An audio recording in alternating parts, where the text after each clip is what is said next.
तो आज का विषय है कि मन माया से हम कैसे आजाद होंगे। क्योंकि कहने में तो आसान है कि मन माया से परे हो जाओ, मन माया को त्याग दो, लेकिन कैसे परे होंगे, कैसे त्यागेंगे, ये समझना बहुत जरूरी है। क्योंकि जब तक हमें अपने दुश्मन की स्थिति पता ना हो, हमारा दुश्मन कितना बलवान है हमें पता ना हो, हमारा दुश्मन कितनी संख्या में है हमें पता ना हो, तब तक जंग जीतना एक मजाक के समान है। तब तक जंग जीतना बहुत मुश्किल है। तो हमारी जंग है किसके साथ?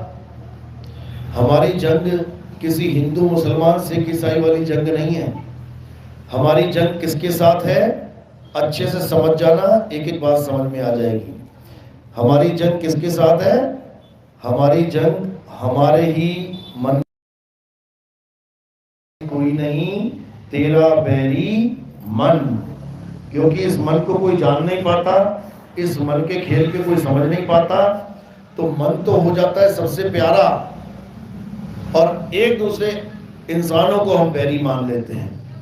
हिंदू मुसलमान को बैरी मान बैठा है, मुसलमान हिंदू को बैरी मान बैठा है, सिख अलग लड़ाई करने में लगे हैं, ईसाई अपनी हुकूमत चाहते। हर चीज, हर इंसान एक दूसरे का बैरी बना बैठा है। और जो सच में जो लड़ाई करवा रहा है, जिसके हाथों में स्टीयरिंग है तुम्हारा, उसको तुम जान नहीं पा रहे हो, उसको अपना सबसे प्यारा बना के बैठे हो। तो साहिब यही समझा रहे हैं कि मन के मते न चालिए, मन है पक्का दूध। ये सारा संसार इसी मन के कहे पर सारे काम कर रहा है। एक भी ऐसा आदमी नहीं है पूरे विश्व में जो बिना मन के कोई काम करता हो। आप सुबह उठते भी हो ना 4 बजे या 5 बजे या सुबह 10 बजे, क्यों उठते हो?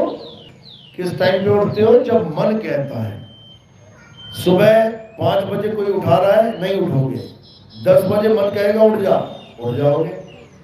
नहाओगे, धोओगे, साबुन तेल वो लगाओगे जो मन को पसंद है, मन पसंद है। कपड़े वो पहनोगे जो मन को पसंद है। जो मन को पसंद नहीं है वो कपड़े तक नहीं पहनता आदमी। खाता पीता क्या है? जो मन पसंद है। जो चीज मन को पसंद है उसी को ग्रहण करने में लगा हुआ है। किसे खुश करने के लिए? मन को खुश करने के लिए। ये मन और कोई नहीं, ये इस 3 लोक का मालिक है। जो तुम्हें सामने सूरज, चांद, सितारे, धरती, आकाश, पाताल दिखाई दे रहा है, ये कौन है? इसका राजा कौन है? मन इसका राजा है। कहीं गलती से भगवान मत समझ लेना, ये परमात्मा इसका राजा है। परमात्मा ऐसी नाशवान चीजों का राजा नहीं है। परमात्मा अविनाशियों का राजा है, सब जीवों का राजा है। जीव अविनाशी है, संसार नाशवान है। परमात्मा संसार का राजा नहीं है, परमात्मा अविनाशी जीवों का राजा है। तो इस संसार का राजा कौन है? इस संसार का राजा है मन। ये मन ही 3 लोक का राजा है। और इसकी घरवाली कौन है? माया। क्योंकि बिना जोड़े के संसार नहीं चलता। मन की घरवाली माया। जैसे तुम्हारे पिता के साथ तुम्हारी माँ भी है, क्योंकि जोड़ा होगा तभी संसार चलेगा। ऐसे ही मन और माया ये जोड़ा बना हुआ है ये संसार चलाने के लिए। लेकिन जो परमात्मा है उसका कोई जोड़ा नहीं है। कोई ये नहीं कहेगा कि परमात्मा के साथ परमात्मी भी है, कभी नहीं सुना होगा तुमने। परमात्मा के साथ कोई जोड़ा नहीं है, वो अकेला है, अकेला। उस अकेले को पाना ही, उस अकेले में समा के अकेले हो जाना ही हमारा परम लक्ष्य है। तो कहते हैं एक डाल दो पंछी बैठे, एक गुरु एक चेला। और गुरु की करनी गुरु भरेगा, चेले की करनी चेला। तो उड़ जा हंस अकेला। अकेला ही हो जाना है। जो अकेला हो गया समझ लो उसका जन्म मरण का रोग खत्म हो गया। और जो अकेला होना नहीं जान पाया वो समझ लो यही आके धक्के खाएगा। तो ये मन माया क्या है आज अच्छे से समझ लो, ये कैसे काम करते हैं, ये सृष्टि को कैसे चलाते हैं। एक एक आदमी देखो इस दुनिया में अपनी अपनी स्टोरी लेके बैठा हुआ है। हर इंसान के दिमाग में अपनी स्टोरी चल रही है, अपना जीवन चल रहा है। हर इंसान के दिमाग में कैसे चल रहा है, कैसे चल रहा है ये हिसाब किताब। आप अच्छे खासे जा रहे हो, कोई आपको नहीं जानता, आप उसको नहीं जानते, आके आपकी कार में कार बढ़ा देगा, आप अच्छे से जान लोगे वो कौन है। उसका घर भी पता लग जाएगा, नाम भी पता लग जाएगा, उसके बाप का नाम भी पता लग जाएगा, एक रिश्तेदारी बन जाएगी। कोर्ट में 2 साल 4 साल रिश्ता निभाते रहोगे उसके साथ, क्योंकि ये संसार रिश्तेदारी है। यहाँ पर 2 लोग कब मिलते हैं, जब उनका कोई रिश्ता होता है। नहीं तो हजारों लोग जा रहे हैं आ रहे हैं, किससे क्या मतलब है। यानी जिससे तुम्हारा लेखा जोखा जुड़ा हुआ है, जिससे तुम्हारा लेना देना जुड़ा हुआ है, वो कहीं ना कहीं से तुम्हारे सामने आ ही जाएगा। ऐसे ही संसार चलता है। तो ये कैसे सामने आता है, मन के द्वारा।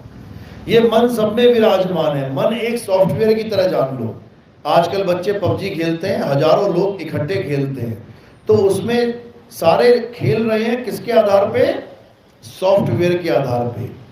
एक सॉफ्टवेयर ऐसा बना दिया जिसमें सारे आ जाओ, सारे जुड़ जाओ। इसी प्रकार मन एक ऐसा सॉफ्टवेयर है जिसमें सारे जीव जुड़े हुए हैं मन के द्वारा। और ये सॉफ्टवेयर कैसा है, 3 कालों का सॉफ्टवेयर है, भूतकाल, वर्तमान काल और भविष्य काल। इसमें जो जुड़ गया वो एक ना एक किसी ना किसी से कनेक्टेड हो ही जाएगा, लेने देने का संबंध बन ही जाएगा। उसके बाद यही संबंध रिश्तेदारियों में बदल जाएगा।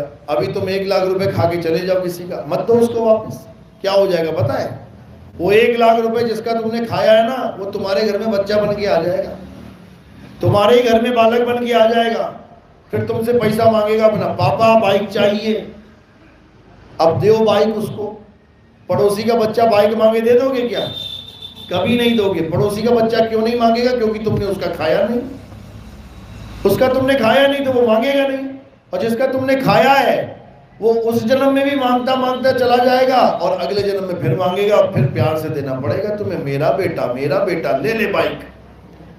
तो गरीबदास जी क्या समझा रहे हैं, इक लेवा इक देवा दूतम, कोई किसी का पिता ना पूतम।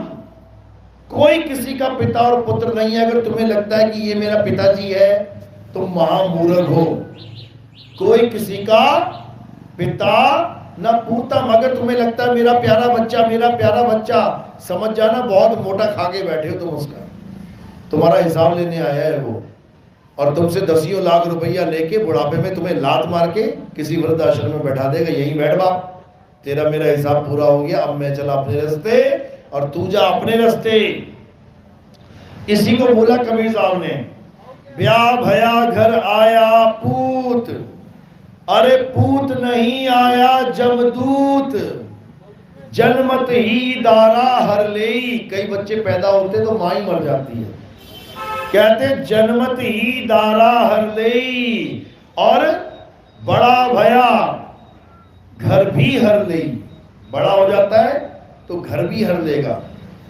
फिर क्या कहते हैं, मुए मुख में लांबू देई, और उसके बाद तिनका तोड़ के कि तू मेरा बाप नहीं, मैं तेरा बेटा नहीं। देखा ना, मरने के बाद तिनका तोड़ा जाता है कि तेरा मेरा रिश्ता खत्म। क्यों करते हैं खत्म, पता है, कि कहीं बापू दोबारा से रिश्ता निभाने ना आ जाए मोहवश, अब प्रेत बन के ना आ जाए कहीं, तो घोड़े की नाले ठुकवाते हैं दरवाजे पे कि बापू एंटर ना कर जाए। और वो घर किसका होता है, बापू का ही घर होता है, बाप का ही घर है, और बाप के ही नाम पे कीले ठुकवाते कि बाप अंदर न घुस जाए। समझो, बाप का बिस्तरा, बाप का तकिया, बाप के कपड़े फेंक दिए जाते हैं, लेकिन बाप की अंगूठी, बाप की चैन, बाप की कार, बाप का मकान नहीं फेंका जाता। क्या बात है, बहुत बढ़िया। तो ये संसार है भाई, ये ऐसे ही चलता है, ये ऐसे ही चलता रहेगा। क्यों, क्योंकि ये मन और माया का संसार है। मन यानी अलख निरंजन, ये संसार अलख निरंजन का है। अलख जिसे कोई लख नहीं सकता, इस मन को कोई लख नहीं सकता, इस मन को कोई देख नहीं सकता, लेकिन सबकी सबका स्टीयरिंग मन के ही हाथों में है, जहां मन करता है घुमा देता है। एक जज ने पूछा उम्र कैद प्राप्त व्यक्ति से, जज ने उम्र कैद की सजा सुनाई, उसके बाद उससे पूछ ही लिया क्या फायदा हुआ बताइए काम करके, हो गई ना उम्र कैद। तो वो क्या बोला, अरे जज साहब मैंने नहीं किया, पता नहीं कैसे खोपड़ी खराब हो गई, पता नहीं कैसे गुस्सा आ गया, पता नहीं कैसे मन किया कि ऐसे मार दूं उसको, और मारने के बाद में खूब रोया कि अरे ये मैंने क्या कर दिया। मैंने नहीं किया जज साहब, ये मन ने कर दिया, मन के कहे पे मुझसे हो गया। बिल्कुल सही बात है, बिल्कुल सही बात है। सेम सिचुएशन नारद की हुई थी, जब नारद ने विष्णु जी को श्राप दे दिया कि हे विष्णु, जैसे तूने मुझे एक स्त्री के वियोग में तड़पाया है, जा तू भी तड़पेगा। यानी भगत भगवान को श्राप दे रहा है, क्या बात है। और जैसे ही श्राप दिया वैसे ही एकदम होश आया, तो क्या बोलता है, हे प्रभु त्राहिमाम प्रभु बचाओ, प्रभु ये क्या हो गया मुझसे, अनर्थ हो गया, माफी प्रभु माफी। तो ये अनर्थ किसने किया, माफी मांगने वाले तो नहीं किया, माफी मांगने वाला तो माफी मांग रहा है, तो करके कौन चला गया। ये सारे श्राप, ये सारे वरदान कौन देता है, मन देता है। जो तुम्हारे अंदर विराजमान है मन, यही तुम्हें उकसाता है, श्राप दे दे इसको, और अनजाने में श्राप दे दिया जाता है। अब श्राप ऐसा नहीं कि देके तुम सुखी हो जाओगे, श्राप देके तुम भी दुखी होगे। ये खेल मन का है। इसलिए कबीर साहब कहते हैं कि मन के मते ना चालिए, मन है पक्का दूर। इस मन के कहे पे नहीं चलना है, इस मन और माया की नगरी से निकल जाना है। मन ने माया की ड्यूटी लगा रखी है जीवों को भरमाने के लिए, और माया, माया यानी अष्टांगी माया।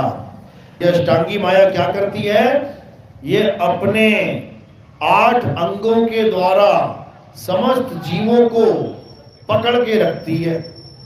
कौन कौन से 8 अंग, 8 हाथ मत समझ लेना कि शेरा वाली माता की 8 भुजाएं हैं। वो 8 अंग अष्टांगी क्या है, 5 तत्व 3 गुण। ये पूरा संसार तुम जहां पर भी देख लो, कहीं पर भी देख लो, खुली आंखों से देखो, तुम्हें 5 तत्व दिखाई देंगे। और ये 5 तत्व पैदा होते हैं, बनते हैं और बिगड़ जाते हैं, यानी 3 गुणों के अंतर्गत दिखाई देंगे। सूरज उगेगा, बढ़ेगा और ढलेगा, 3 में हो गया काम। बच्चा पैदा होगा, पलेगा, मरेगा, 3 में हो गया काम। तो ये त्रिगुण में सारा संसार, यानी भूतकाल, भविष्यकाल और वर्तमान काल में ये सारा संसार बंधा हुआ है। 3 गुणों में और 5 तत्वों में ये सारे जीव बंधे हुए हैं, एक भी नहीं बच सकता। बचेगा कब, जब अपने आप को त्रिगुण से न्यारा कर देगा।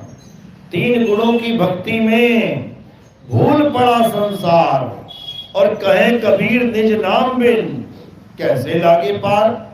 कबीर साहब निज नाम की बात कर रहे हैं, किसी राम जी, कृष्ण जी, हनुमान जी की पूजा करने की बात नहीं कर रहे हैं, किसी अल्लाह वाहिगुरु गॉड का नाम जपने की बात नहीं कर रहे हैं, किसी और को पाने की बात नहीं कर रहे। निज नाम, निज नाम यानी तुम्हें तुम्हारा निजी नाम, निज होता है अपना, यानी जो 100% तुम्हारा है। 2 बाइक खड़ी है, एक पड़ोसी की है, एक तुम्हारी है, तो निज बाइक कौन सी हुई, जो तुम्हारी है।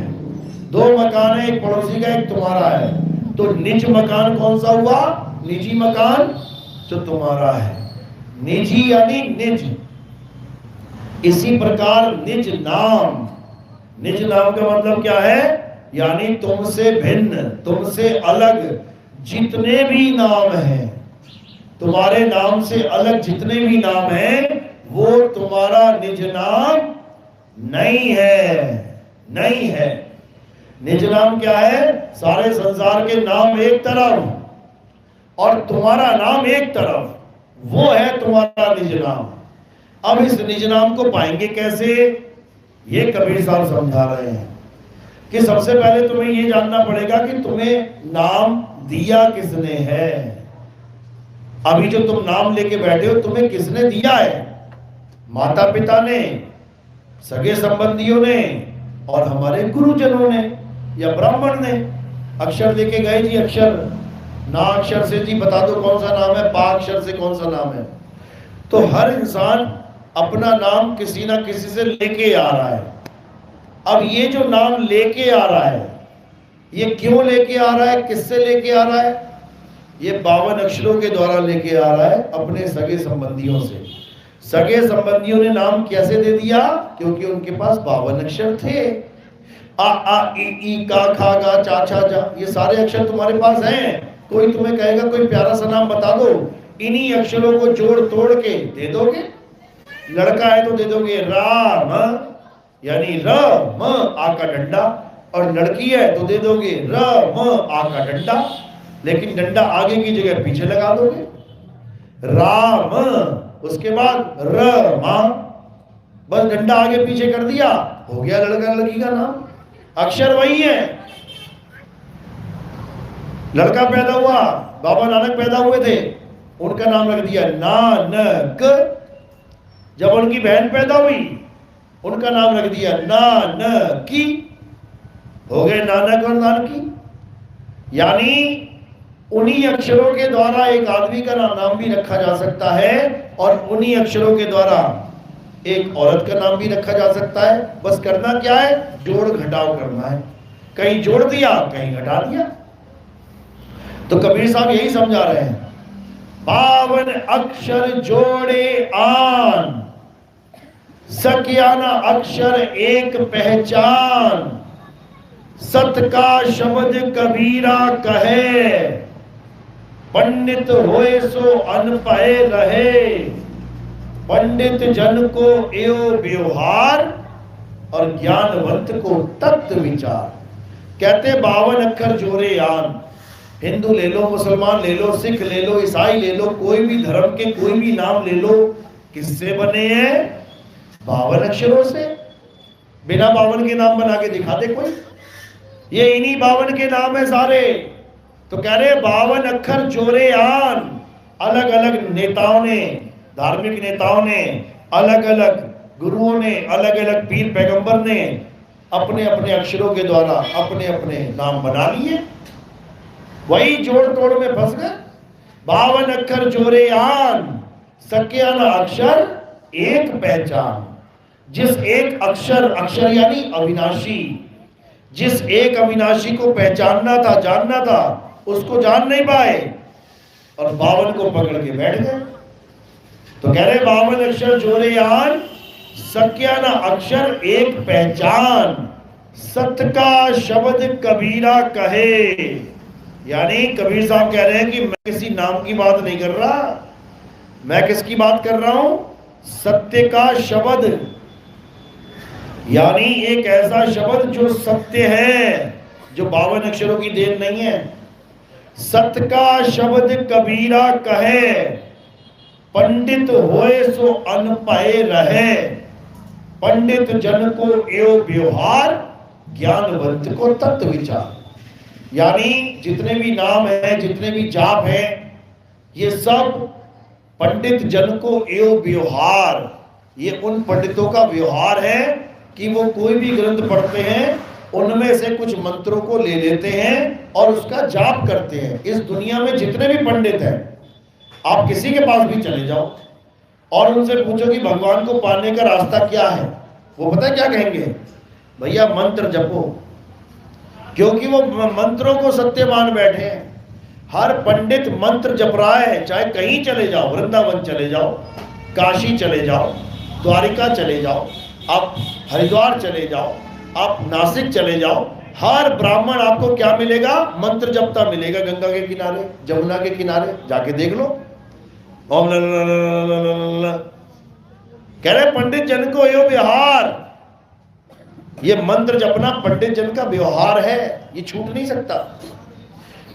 पंडित जन को यो व्यवहार और ज्ञानवंत को तत्व विचार। ज्ञानवंत जो ज्ञानी पुरुष है, उनको तत्व पे विचार करना अच्छा लगता है, उनको मंत्रों में कोई रस नहीं आता, वो नाम जाप को किसी काम का नहीं मानते, वो माला फेरने को किसी काम का नहीं मानते। कबीर साहब हमेशा समझाते रहे कि माला तो कर में फिरे और जीव फिरे मुख माही, मनवा दसों दिसी फिरे और ये तो सिमरन नाही। यानी ये मन दसों दिशाओं में फिरेगा, इसको सिमरन नहीं कहते। सिमरन का मतलब होता है याद करना, याद करना, जाप करना नहीं। तो सब जाप करने में लग गए माला पकड़ के। जब तक माला पकड़ के जप रहे हो तब तक किसी का कल्याण नहीं हो सकता, नहीं हो सकता। इसलिए कह रहे हैं भला हुआ मेरी माला टूटी, मैं राम भजन से छूटी और मेरे सिर से टली बला। कह रहे ये बला थी मेरे सिर के ऊपर, राम भजन। मेरे गुरु ने ये बला डाल दी। मेरे गुरु ने क्या किया? राम राम जपना ही छुड़वा दिया। राम राम जपना छुड़वा दिया तो क्या दिखा दिया, क्या मिला दिया? परमात्मा का भेद बता दिया, उस मालिक का भेद बता दिया। नाम में जो मैं उलझा था उससे मुझे सुलझा दिया। तो यही समझा रहे हैं कबीर साहब, एक नाम को जान के दूजा दे बहा और चंचल से निचल भया, नहीं आवे नहीं जा। कौन से नाम को जान के? कौन सा नाम बहाना है? सत्य नाम को जान के झूठा दे बहा। सतनाम को जान क्या है? और जब सतनाम को जान लिया तो झूठे नाम को त्याग दे। अब झूठा नाम क्या होता है? जब तक ये नहीं समझ में आया तब तक कल्याण नहीं होगा। जैसे पानी है, अब एक तो पीने वाला पानी है और एक जपने वाला पानी है। पीने वाला पानी आपको तृप्त कर देगा, पीने वाले पानी से आपकी प्यास शांत हो जाएगी, और जपने वाले पानी से आपका गला और ज्यादा सूख जाएगा। नहीं तो 10 मिनट जप के देख लेना घर में जोर जोर से, पानी पानी पानी पानी पानी पानी। 10 मिनट के अंदर तुम्हारा गला एकदम सूख जाएगा पानी पानी बोल के। फिर तुम कहोगे भैया पानी पिला यार। तो एक है असली पानी और एक है नकली पानी। असली पानी है पीने वाला और नकली पानी है बोलने वाला। इसी प्रकार एक नाम है सतनाम और एक नाम है असतनाम। सतनाम क्या है? सतनाम है याद करने वाला, जिसको याद किया जाए, जिसका सिमरन किया जाए, जिसको स्मरण किया जाए। यानी वो नाम एक वस्तु है, वो केवल कोई मंत्र नाम नहीं है, जाप नहीं है। तो सतनाम एक वस्तु है और नकली नाम एक मंत्र है 52 अक्षरी। तो क्या करना है? एक नाम को जान के, यानी वस्तु को जान के। मीराबाई कह रही है ना, वस्तु अमोलक दी मेरे सतगुरु। बताओ कौन सी वस्तु दी है? इन लोगों से पूछो कि वस्तु का मतलब क्या होता है, ये तो बता दे। तुम मीराबाई के भजन सुना सुना के वस्तु के नाम पकड़ाते जा रहे हो। हिंदू है तो राम राम जप ले, मुसलमान है तो अल्लाह अल्लाह जप ले, सिख है तो वाहिगुरु जप ले, ईसाई है तो गॉड गॉड जप ले। बताओ तो वस्तु कहां है? वस्तु कहां है? प्यास लगी है तो पानी पानी जप ले, प्यास लगी है तो वाटर वाटर जप ले, प्यास लगी है जल जल जप ले, प्यास लगी है नीर नीर जप ले, प्यास लगी है तोय तोय जप ले। तो पानी कहां है? जपता ही रहूं सारी उम्र। बस इस पानी का लखाव कराने वाले को सतगुरु कहते हैं। सतगुरु क्या करता है? पानी पिला देता है और 52 अक्षर यानी पानी के नाम छुड़ा देता है। तो कहते हैं सोई गुरु पूरा कहावे, जो 2 अक्षर का भेद बतावे, एक छुड़ावे एक लखावे, तब प्राणी निज घर को जावे। यानी असली गुरु वो होता है जो तत्व ज्ञान करवा देता है और मंत्र ज्ञान छुड़वा देता है। तंत्र मंत्र सब झूठ है, इनमें न भर में कोई, और सार शब्द जाने बिना कागा हंस ना होए। कागा हंस कैसे होगा? जब ये अपने असली तत्व ज्ञान को जान लेगा। ये किसी भगवान के नाम नहीं जपेगा कि तुम सोच रहे हो कि भगवानों के नाम जपने के लिए तुम संसार में आए हो। बिल्कुल नहीं। अगर तुम चाइना में आ गए होते, पैदा हो गए होते, बताओ कौन से भगवान का नाम जप रहे होते? चाइना वाले तो भगवान को मानते ही नहीं है। फिर तुम्हारे लिए कौन सा भगवान होता? आज भारत में पैदा हो गए तो सारे अवतार तुम्हारे लिए आए हुए हैं, 10 अवतार। चाइना में कौन सा अवतार है? रशिया में कौन सा अवतार हुआ था?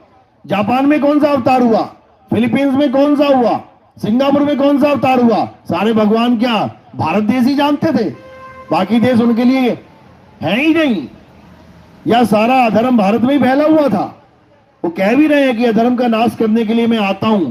तो वहां जाओ ना जहां अधर्मी पुरुष रहते हैं। यानी सारी दुनिया में सबसे अधर्मी भारत में ही थे, बार बार यहीं आ रहे हैं। बताओ, समझो बात को। बात क्या है?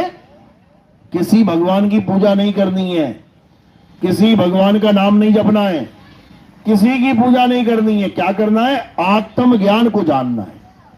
आत्मज्ञान का क्या मतलब होता है? जहां पर आत्म शब्द जुड़ जाए वहां पर सारी सृष्टि खत्म हो जाती है और तुम ही तुम रह जाते हो। जैसे अभी मैं कहूं आप लोग कथा लिखो, आप कहोगे किसकी? मैं कहूंगा किसी की भी, सारी दुनिया के दरवाजे खुल जाएंगे आपके लिए। किसी की भी लिख लो, राम जी की, श्याम जी की, हनुमान जी की, गणेश जी की, गांधी जी की, नेहरू जी की, सारी कथाएं खुल जाएंगी। किसी की भी लिख लो।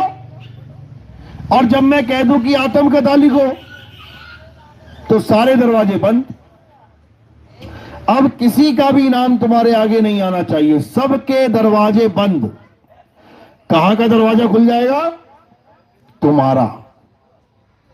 यानी आत्म कथा का मतलब मुझे मेरी कथा लिखनी है, किसी और की नहीं। अगर मैंने विष्णु जी की भी कथा लिख दी तो कितने नंबर मिलेंगे?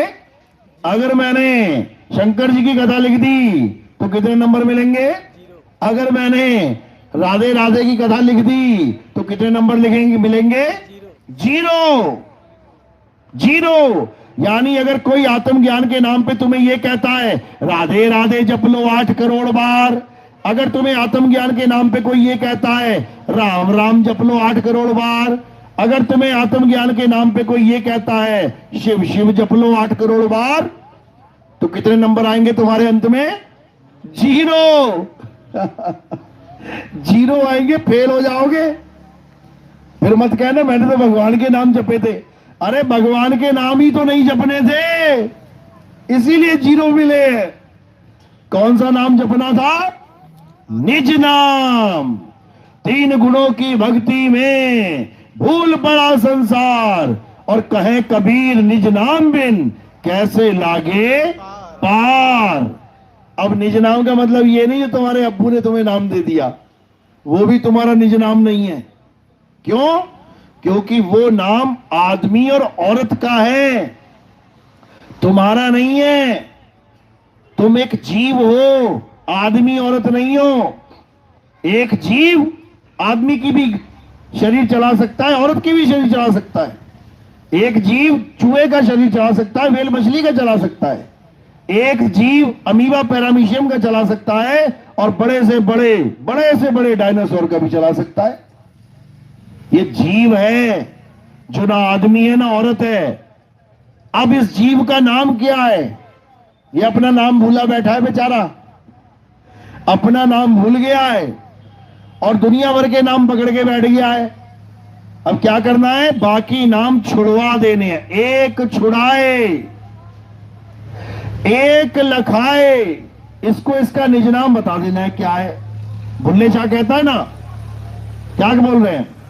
ना मैं भेद मजबदा पाया, ना मैं आदम हब्बा जाया। एक मुसलमान कह रहा है कि मैं आदम और हब्बा की औलाद नहीं हूं मैं। एक भी मुसलमान ये नहीं कह सकता कि हम आदम और हव्वा की औलाद नहीं है। लेकिन बुल्ले शाह कह रहा है। क्यों कह रहा है? कारण क्या है? क्योंकि उसे तत्व ज्ञान हो गया। उसने जब ये जान लिया कि मैं तो एक आत्मा हूं, अजर अमर अविनाशी आत्मा हूं। जब मैं अजर अमर अविनाशी आत्मा हूं तो मैं किसके यहां से पैदा हो गया और कब मरूंगा भाई? मैं किसके घर पैदा हो गया और कहां मरूंगा? ना मैं कभी पैदा हुआ, ना मैं कभी मरूंगा। ये ज्ञान हो गया बुल्ले शाह को। तो बुल्ले शाह कहते हैं, बुल्ला की जाना मैं कौन। सुना होगा ये भजन, गाना सुना होगा, कई लोगों ने गाया है। बुल्ला की जाना मैं कौन, यानी बुल्ला क्या जाने कि मैं कौन हूं। बुल्ला तो अपने आप को बुल्ला समझ रहा था, लेकिन गुरुजी ने बता दिया कि तू बुल्ला नहीं, तू पुल्ला है। पुल्ला, पुल्ला यानी भूल गया अपने आप को। अब तुझे याद कराएंगे कि तू क्या है। यही बाबा नानक समझा रहे हैं। कह रहे, कहे नानक ये तेरी वडियाई, कोई नाम न जाने मेरा। मेरा कोई नाम नहीं जानता। अब आप कहेंगे क्यों नहीं जानता? दुनिया जानती है उनका नाम नानक था। वो नानक नाम उनका है ही नहीं। नानक नाम है शरीर का, और नानकी नाम है शरीर का। ना नानक आदमी, ना नानकी औरत। ये दोनों कौन है? आत्मा है। इसी प्रकार तुम भी ना आदमी ना औरत। समझ लो, मूंछों पे ताव देख के मैं तो आदमी हूं, मांग में सिंदूर भर के मैं तो औरत हूं। बेवकूफ बना दिया मन और माया ने, मूर्ख बना दिया मन और माया ने। याद रखो, ये मन श्रीमन बना बैठा है और मति श्रीमती बनी बैठी है। मति भ्रष्ट कर दी है इन दोनों ने मिलके। तो अब क्या करना है? अब अपने निज रूप को जानना है। अपने निज रूप को कैसे जानेंगे?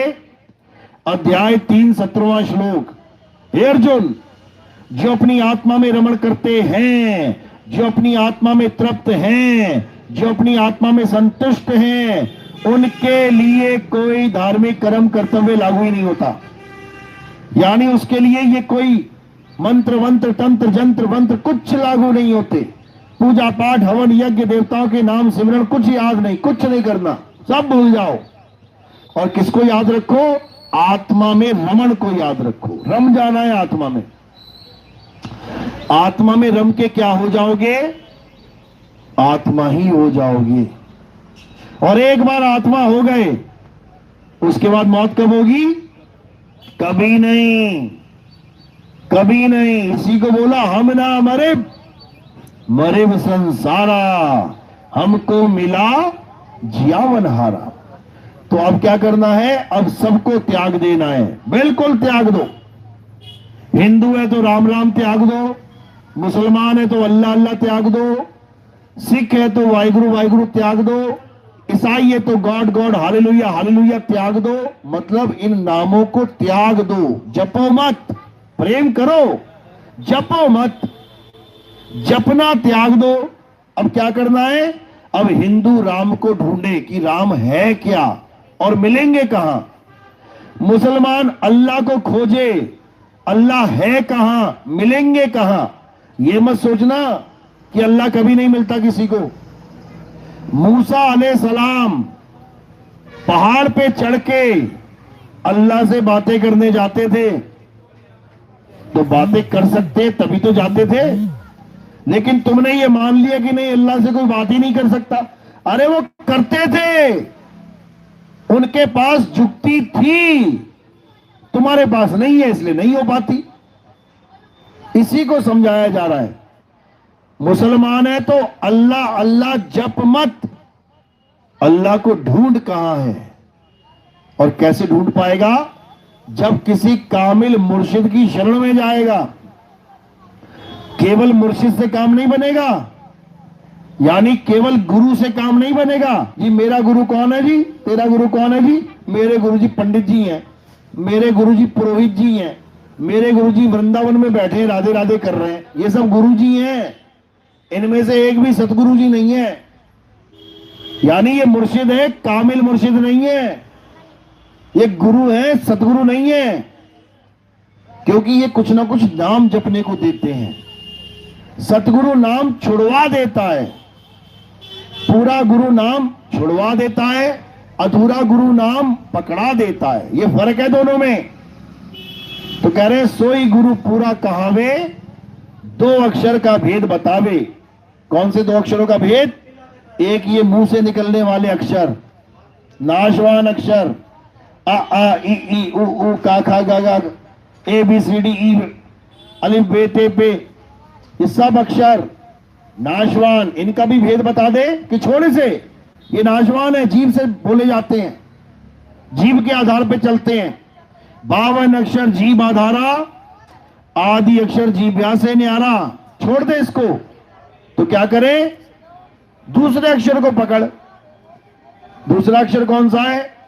वो हमारा आत्म स्वरूप है, जीव स्वरूप नहीं, आत्म स्वरूप, देह स्वरूप नहीं, आत्म स्वरूप, मन स्वरूप नहीं, आत्म स्वरूप। समझ लो, देह स्वरूप और मन स्वरूप क्या है?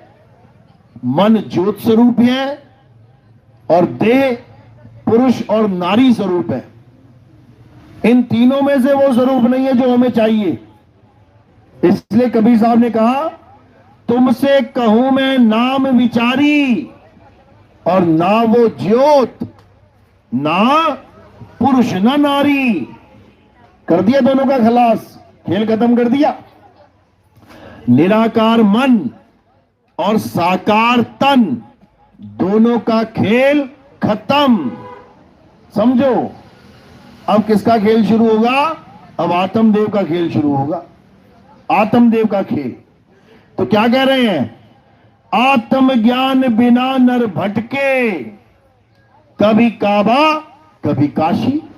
काबा यानी मुसलमानों का धार्मिक स्थल, काशी यानी हिंदुओं का धार्मिक स्थल। अब दोनों जा रहे हैं धार्मिक यात्राओं के लिए, और कबीर साहब कह रहे कहां भटकने जा रहा भाई? कहां जा रहा भटकने? रुक जा, जिसको तू पाने जा रहा है वो तेरे पास है, तू वहां कहां जा रहा है? तो कह रहे मोको कहां ढूंढे रे बंदे, मैं तो तेरे पास में। ना मंदिर में, ना मस्जिद में, ना काबे कैलाश में, ना मैं जप में, ना मैं तप में, ना एकांत निवास में। खोजी होए तुरंत मिल जाऊं, एक पल की तलाश में। कहे कबीर सुनो भाई साधो, मैं तो हूं विश्वास में। यानी मैं विश्वास में हूं भाई, लेकिन अंधविश्वास में नहीं कि तुम कहो पत्थर को भगवान मान लो, अंधविश्वास है। तुम कहो गंगा को नदी मान लो, मां मान लो, अंधविश्वास है। कैसे? मां वो होती है जो बच्चे को कभी मारती नहीं है।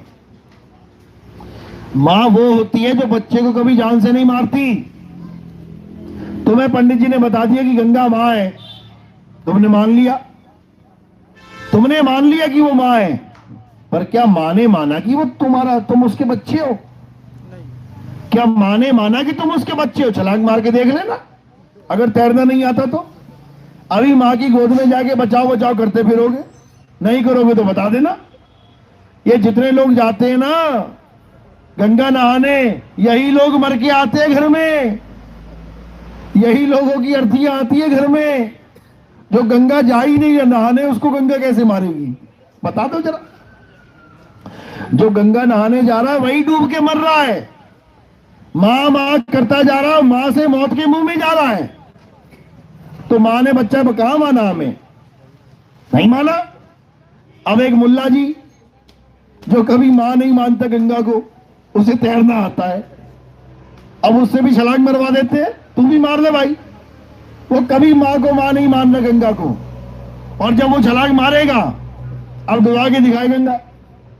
यानी मुल्ला जी को तो बचा लिया और अपने हिंदू भाई को डुबा दिया। बताओ कैसी गंगा है यार, कैसी मां है ये? कोई महावा नहीं है, भूल जाओ।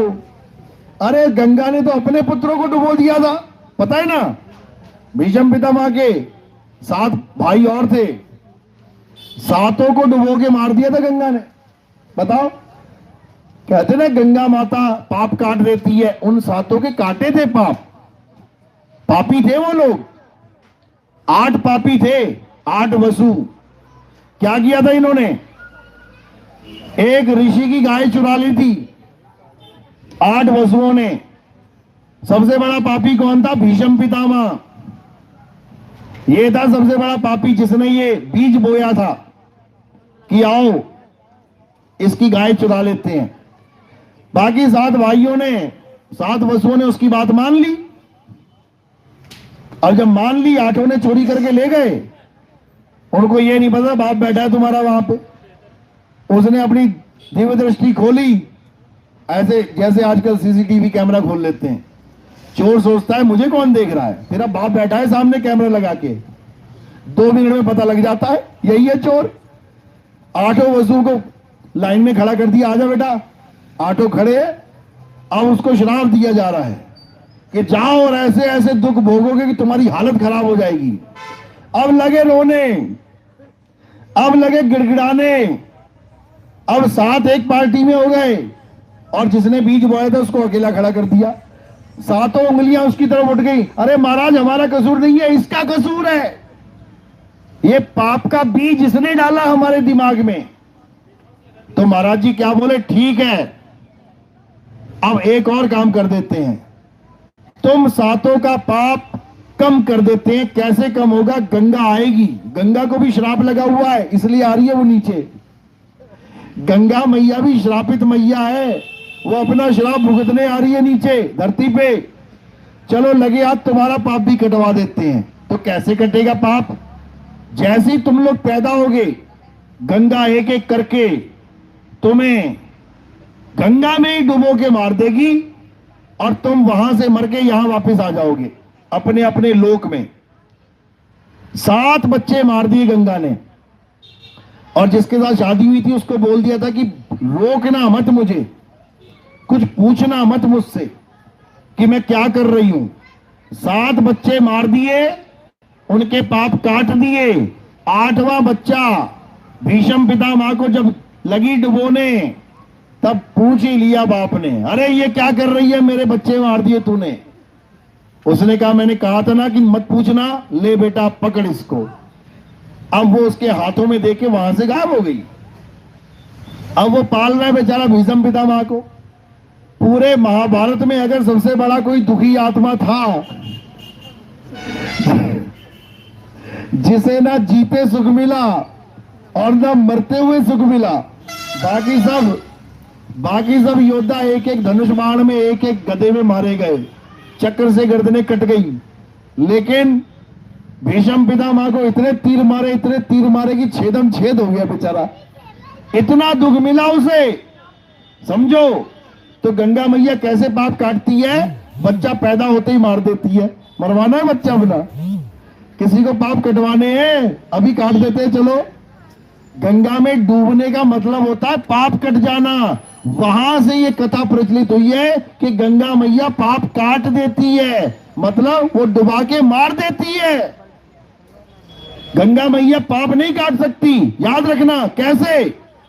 अभी कत्ल कर दो तुम किसी का, उसके बाद जाके गंगा मैया में छलांग मार के नहा धो के बाहर आ जाना और कहना जज साहब को, जज साहब मैं तो गंगा में स्नान करके आया हूं, मेरे तो पाप कट जाने चाहिए। तो क्या कट जाएंगे क्या?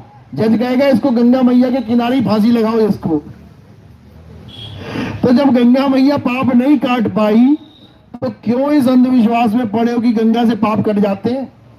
अरे पापियों, तुम गए थे वहां पे गंगा मैया से पाप कटवाने, कुंभ में क्या हुआ था? ऐसे पाप काटे गंगा मैया ने, ऐसे पाप काटे कि बेटा मां को ढूंढ रहा है, बेटी अब्बू को ढूंढ रही है, कहां चला गया। 1 महीने तक पता ही नहीं लगा कि मां बाप है कहां, पता ही नहीं लगा। ऐसे कटते हैं पाप, सारे पाप साफ। कटवाने हैं क्या? आओ कटवा देते हैं। तो भाई ऐसे पाप नहीं कटते, पाप भोग के कटते हैं, भोग के। दे धरे का दंड है, सब काहू को होए, और ज्ञानी भोगे ज्ञान से, अज्ञानी भोगे रोए। ज्ञानी ज्ञान से भोगता है, अज्ञानी रो के भोगता है, लेकिन भोगना दोनों ने है। समझ लो, गंगा मैया खुद शराब काटने के लिए आ रही है धरती पे, तुम्हारे शराब कहां से काटेगी? इसलिए अब अपनी आत्मा को जानो, आत्म तत्व को पहचानो, तत्व ज्ञान में आ जाओ और सारे समाधान वहीं हो जाएंगे। यानी अब तुम्हें किसी की तरफ कोई निशाना लगाने की जरूरत नहीं है। निशाना कहां लगाना है? अपनी तरफ। आत्म में राम, राम में आत्म, जीनस गुरमुख विचारे। तुम्हारी आत्मा में ही तुम्हारा राम बसा हुआ है, छुपा हुआ है, बस उसको पकड़ना है तुमने। वो छुपा हुआ राम है। कैसे?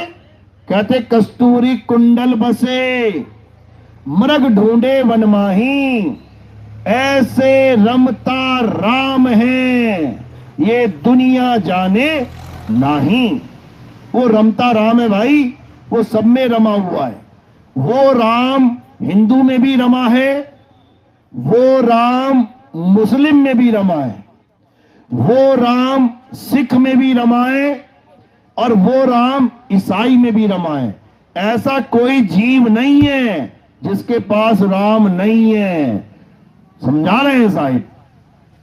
नर नारी और कीट पतंगा, वो सार शब्द सब ही के संगा। वो परमात्मा, अल्लाह, वाहिगुरु, गॉड, खुदा, कोई भी नाम ले लो, वो सबके पास है। ऐसा कोई घट ही नहीं जहां पे वो नहीं है। घट घट मेरा साइया, सूनी सेज न कोई, और बलिहारी वा घट की, जा घट परगट होए। समझो, एक दिवाली में लड़ी आती है बल्बों की, एक लड़ी में 1 करोड़ बल्ब लगा दिए। जैसी कनेक्शन दिया करंट का, सारे बल्ब जल उठे। अब करंट कौन से बल्ब में है? सब में। सब घट मेरा साइया। अब बल्ब को नहीं पकड़ना है, करंट को पकड़ना है। बल्ब पकड़ोगे तो फ्यूज हो जाओगे, और करंट पकड़ोगे तो क्या होगा? हमको मिला जियावन हारा। उसको पकड़ना है जिसका कभी अंत नहीं है, उसको नहीं पकड़ना है जो भी फूट जाएगा। तो बात इतनी सी है। और ये करोड़ बल्ब कौन है? ये सब बल्ब ही बैठे हुए हैं, ये सारे बल्ब ही बैठे हुए हैं, और सब में करंट है तो बल्ब जल रहा है। अभी कनेक्शन टूट जाए तो अभी बल्ब फूट जाएगा। तो इसलिए अब क्या करना है? तत्व ज्ञान में आ जाना है, तत्व ज्ञान को समझना है। अब क्या राम और क्या श्याम, अब क्या हनुमान और क्या शिव शंकर और क्या माता दुर्गा, अब तुम सबको एक करके जानो। यानी सब में उस विराजमान परम तत्व को हमारा नमस्कार है। हर घट में बसे उस परमात्मा को हमारा नमस्कार है। अरे राम रहीमा एक हैं, कृष्ण करीमा एक हैं, कहन सुनन में दो, और दो करके वो जानते, जिन्हें सतगुरु मिलाना हो। तो अब सतगुरु मिल गया, अब ये सारे भरम खत्म हो गए कि वो मोहम्मद साहब है, ये महर्षि दयानंद है, ये फलाना है, ये ठिकाना है। सब घट मेरा साइया, सब घट।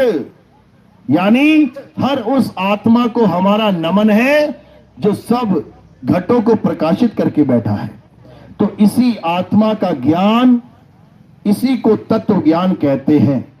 शरीरों को किनारे कर देना है और उस आत्म तत्व को नमस्कार कर देना है, जो अजर अमर अविनाशी है, जिसको शस्त्र काट नहीं सकता, उसकी पूजा करी नहीं, और जिसके पैर में छेद हो गया उसकी पूजा करने में लगे हो।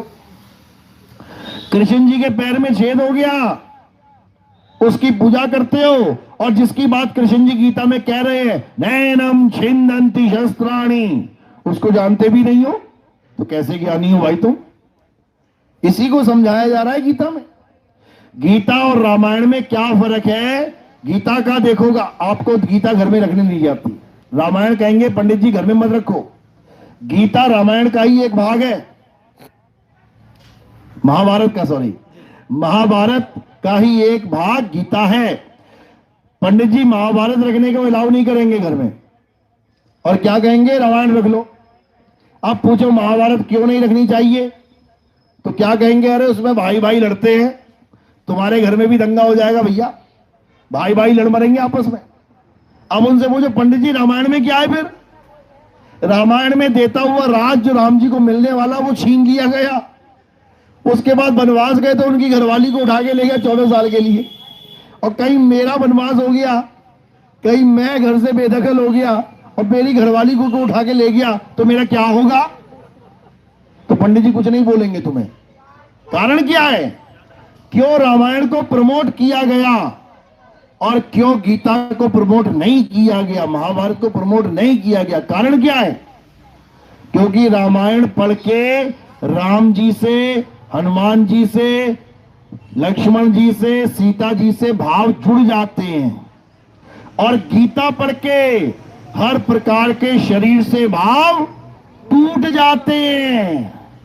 गीता पढ़ने वाले शरीरों को छोड़ के आत्मा को ढूंढने में लग जाते हैं, और रामायण वाले शरीरों के जयकारे करते रह जाते हैं। राम भगवान की जय, बोलो सीता मैया की जय, बोलो लक्ष्मण जी की जय। और गीता वाले वो जानते हैं कि आत्मा की जय। हे अर्जुन, ये आत्मा ही परम सत्य है। अध्याय 2 16वां श्लोक। इस दुनिया में 2 प्रकार के तत्व हैं, एक असत्य और एक सत्य। अर्जुन, असत्य तो सब शरीरों को जानो। किसका शरीर? सब शरीरों को। और सत्य आत्मा को जानो। तो क्या करना है? शरीरों से भाव हटा के आत्मा यानी सत्य से भाव जोड़ देना है। तो क्या बन जाएगा? सत्य भाव। इसीलिए बोला गया ध्यान मूल गुरु रूप है, पूजा मूल गुरु पांव, मंत्र मूल गुरु वचन है, मोक्ष मूल सत्य भाव। सत्य के साथ जिसके भाव जुड़ गए उसका मोक्ष हो जाएगा, और असत्य के साथ जिसके भाव जुड़ गए वो फिर असत्य में ही आ जाएगा, वो इस संसार में ही आ जाएगा। यानी असत्य क्या है? 5 तत्व असत्य हैं। इन 5 तत्वों में से अगर एक भी तत्व को तुमने पकड़ लिया अंत समय में, तो वो खींच के ले आएगा 5 में। जैसे कई लोग क्या करते हैं, 100 का जपा जाप करते हैं, सोहंग सोहंग, और सोचते हैं हमारी मुक्ति हो जाएगी। कभी नहीं। कबीर साहब क्या समझा रहे हैं? जो श्वासा संग करे पयाना, 5 तत्व में जाए समाना। यानी जो अंत समय में इन 5 तत्वों में से एक क्यों भी पकड़ लेते हैं, वो समझ लो 5 को पकड़ के बैठ गया। फिर तो क्या करना है? इन 5 तत्वों से परे, इस काया माया से परे, इस इंद्री मन माया से परे उस आत्म तत्व को जानना है, जिसको जानने के बाद कुछ और जानना शेष नहीं रह जाता। हे अर्जुन, मेरे 4 प्रकार के भगत हैं। सबसे लो लेवल का भगत कौन है? जो दुनियावी इच्छाओं के लिए मेरी पूजा करता है। वो बिजनेस डील में ज्यादा विश्वास रखता है, बिजनेस डील करता है। वो कहते हैं तुम मुझे खून दो मैं तुम्हें आजादी दूंगा, डील है ये। और तुम मुझे खून नहीं दोगे तो कोई आजादी नहीं दूंगा। तो ये जो डील करते हैं भगवान से, भगवान जी तुम मुझे अच्छी घरवाली दे दो, तुम मुझे अच्छी नौकरी दे दो, तुम मेरे घर में खुशियां दे दो, तो मैं तुम्हें 500 का नोट दूंगा, मैं तुम्हें 2 किलो बेसन के लड्डू चढ़ा दूंगा। ये डीलिंग वाले भगत हैं, सबसे लो लेवल के। यानी हे अर्जुन, जो दुनियावी इच्छाओं के लिए मेरी भक्ति करते हैं वो मेरे भगत हैं, लेकिन उत्तम नहीं है, उत्तम नहीं है, मुझे इतने प्रिय नहीं है। नंबर 2 पे, जो दुख आने पे मुझे याद करते हैं। कि हे भगवान एक बार बचा लो बस, उसके बाद ये काम दोबारा नहीं करूंगा। जैसे चोर है, कोई चोरी करता पकड़ा गया, भले कभी मंदिर ना जाता हो, लेकिन अब पकड़ा गया तो भगवान याद आ रहा है। एक बार बचा लो भगवान, और पूरी सच्चे मन से याद करेगा उस वक्त, क्योंकि पता मरता क्या ना करता भैया, झूठा मन तो चलेगा ही नहीं। यहां पे बचना है तो सच्चे मन से प्रार्थना करनी पड़ेगी। कहते ये भी मेरा ही भगत है, लेकिन मेरा किसी गांव का नहीं है, ये है मेरा ही भगत। तीसरे नंबर पे कौन है? जो मेरी लीलाएं देख के जिज्ञासावश मेरी पूजा में लिप्त हो जाता है। यानी अरे कृष्ण जी ने एक उंगली पे पर्वत उठा लिया, क्या बात है। अरे कृष्ण जी ने कालिया नाग को हरा दिया, क्या बात है। अरे कृष्ण जी ने बकासुर को मार दिया, क्या बात है। कृष्ण जी ने पूतना को मार दिया, क्या बात है। जो ऐसी लीलाएं देख के मेरी भक्ति में आता है, वो भी मेरा ही भगत है, लेकिन उस लेवल का भगत नहीं है भाई जो मुझे चाहिए।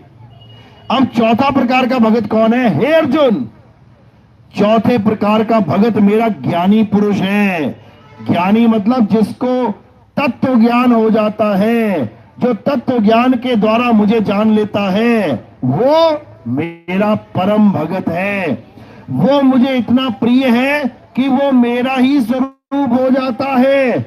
उसमें और मुझ में इतना सा भी फर्क नहीं रह जाता, वो मेरा ही रूप हो जाता है। कब हो जाता है? जब अपनी आत्मा को जान लेता है। क्योंकि आपकी आत्मा में और कृष्ण जी की आत्मा में कोई भेद नहीं है। अगर आप कृष्ण जी की आत्मा को जानना चाहते हो, अगर आप राम जी की आत्मा को जानना चाहते हो, अगर आप हनुमान जी की आत्मा को जानना चाहते हो, क्योंकि शरीर तो नहीं मिलेंगे अब आपको, शरीर तो लीला करके चले गए, लेकिन आत्मा अजर अमर अविनाशी है। आज भी राम जी की आत्मा है, आज भी हनुमान जी की आत्मा है, आज भी कृष्ण जी की आत्मा है। तो अगर उनकी आत्मा को प्राप्त करना चाहते हो तो तुम्हें क्या करना पड़ेगा? तुम्हें अपनी आत्मा का ज्ञान लेना पड़ेगा। यानी एक बल्ब अगर ये जानना चाहता है कि दूसरा बल्ब ये चल कैसे रहा है, तो उस बल्ब को अपने ही करंट का ज्ञान लेना पड़ेगा।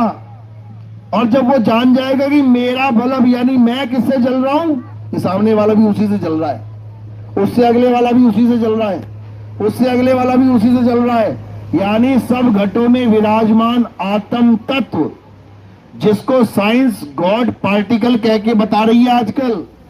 शुक्र है साइंस के मुंह से गॉड तो निकला, पहले तो गॉड निकलता ही नहीं था। पहले तो गॉड को कहते थे ये सब बकवास है। आज उनको पार्टिकल का नाम भी गॉड पार्टिकल रखना पड़ रहा। कुछ और रख लेते, कुछ और रख लेते। गॉड से तो तुम्हें नफरत है, कुछ और रख लो, लेकिन नहीं, गॉड पार्टिकल रखेंगे महाराज जी, क्योंकि उनको पता लग चुका है कि कुछ ना कुछ तो है जो इन नाशवान तत्वों को चला रहा है। आखिर वो है क्या? गॉड के सिवा कुछ नहीं हो सकता भाई, वो परमात्मा के सिवा कुछ नहीं हो सकता। इसलिए अब उसको जानो जिसको कभी नहीं जाना। कलयुग में एक नाम आधारा, सिमर सिमर नर उतरो पारा। नाम को लोग मान बैठे आदमी या औरत का नाम। नाम आदमी और औरत नहीं है। नाम के नाम पे क्या रखा गया है? नाम जपो, नाम जपो किसका? आदमी का जपो या औरत का?